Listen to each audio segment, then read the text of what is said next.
यहाँ भारतीय जनता पार्टी ने इकट्ठा किया, एक मैसेज देने की कोशिश की। क्या पूरी राजस्थान में ये मैसेज प्रसारित किया जा रहा है जगह जगह? भारतीय जनता पार्टी ने अब अपने खंदक के युद्ध को प्रारंभ कर दिया और अब सभी जिला मुख्यालयों पर हमारी जन आक्रोश सभा हो रही है।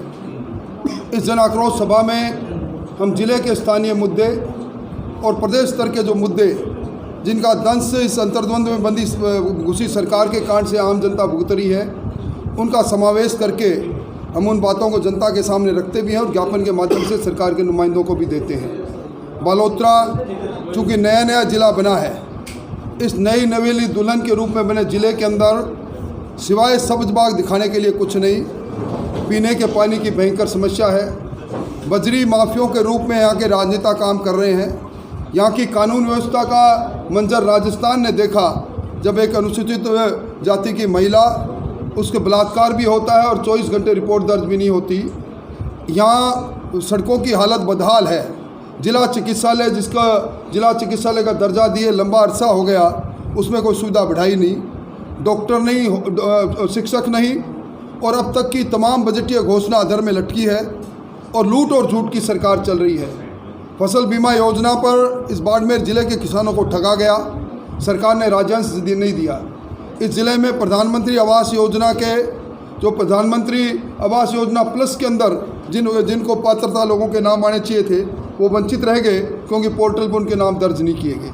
आज इन सारी भावनाओं का समावेश करते हुए भारतीय जनता पार्टी ने इस नए ज़िले में कांग्रेस सरकार को ललकारा है और मैं समझता हूँ जिस प्रकार का जन सैलाब यहाँ आया है, न भूतो न भविष्य, इतनी बड़ी संख्या में लोग पिछले 5 घंटे से बैठे रहे और आज हमने अपना ज्ञापन दिया है। अब हम इस ज्ञापन की लड़ाई को, अगला हमारा पड़ाव राजस्थान की राजधानी में होगा और उसके बाद गांव-गांव में हमारी जन आशीर्वाद यात्रा प्रारंभ हो जाएगी और उसके बाद चुनाव के अंदर में सरकार को बड़ी पराजय की ओर बढ़ेगी। अंतर्द्वंद में सरकार घुसी हुई है और सरकार को अब महंगाई राहत का याद अब आई है, जबकि सरकार का कार्यकाल समाप्त हो गया। मर्ग मृच्छक के रूप में सरकार की बजटीय घोषणा है। इन सारी बातों को लेकर आज हमने प्रदर्शन किया। सर, लॉ एंड ऑर्डर की हर भाषण में हर नेता ने जिक्र किया, राजस्थान की लॉ एंड ऑर्डर इतना बिगड़ा हुआ है क्या?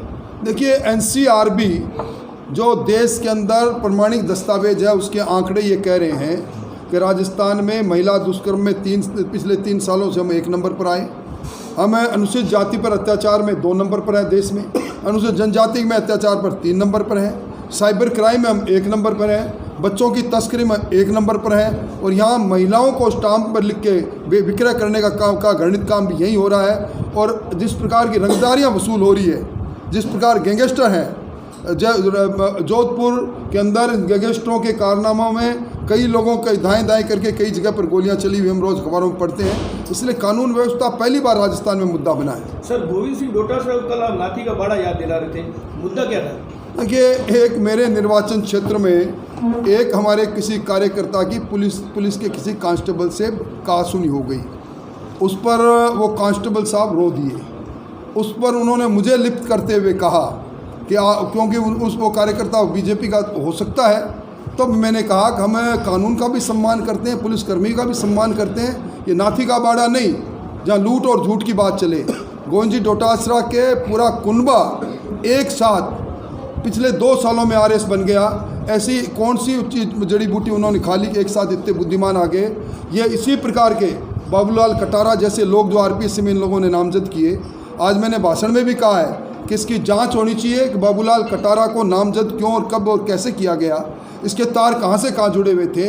सारी नौकरियों की लूट इस सरकार के समय में हो रही है। गजेंद्र सिंह शेखावत को लेकर अशोक गहलोत खुद मुखर है, मुख्यमंत्री है, बार वो भारतीय जनता पार्टी को जब भी कुछ कहना चाहते हैं तो गजेंद्र सिंह शेखावत। देखिए, अब उनके मन की पीड़ा है, उनके पुत्र की हार, और मैं समझता हूँ जिस संजीवनी को लेकर वो गजेंद्र सिंह जी को आरोपित करने की कोशिश करते हैं, 2019 से ये मामला चल रहा है।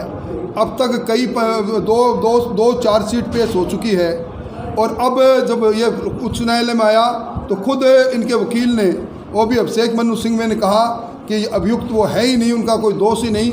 और अब वो पैंतरा बदल कर किसी को 2 साल अर्पित करें तो मैं समझता हूँ ये चलने वाली बात नहीं। इस देश में धरती का कानून है, अगर हिम्मत है तो CBI को भेज दो, दूध का दूध और पानी का पानी हो जाएगा। सर, मुख्यमंत्री का चेहरा कौन होगा? ये बार बार भारतीय जनता पार्टी मुख्यमंत्री जी का चेहरा विश्व के सबसे लोकप्रिय नेता नरेंद्र मोदी होंगे। कमल का फूल ही हमारे मुख्यमंत्री जी का। सर, IPL का आज मुकाबला है अशोक गहलोत के बेटे वैभव गहलोत और अशोक चांदना के देखिए, IPL हो चाहे और कोई मामला हो, अंतर्द्वंद इस सरकार की नीति में है, हमें कहने की आवश्यकता ही नहीं। सरकार के 1 दर्जन से ज़्यादा विधायकों ने सदन के अंदर सरकार के मुखर होकर सरकार के विरुद्ध में बोले हैं।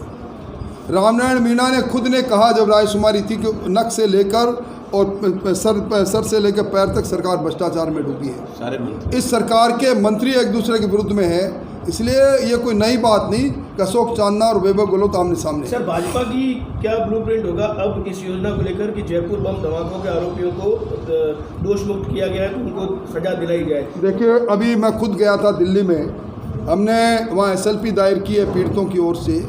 हम पूरी लड़ाई लड़ेंगे और निश्चित तौर पर जब तक न्याय नहीं मिलेगा तब तक हम न्यायिक लड़ाई भी लड़ेंगे और सड़क पर लड़ाई भी लड़ेंगे। राजस्थान में 19 जिले बने, आपकी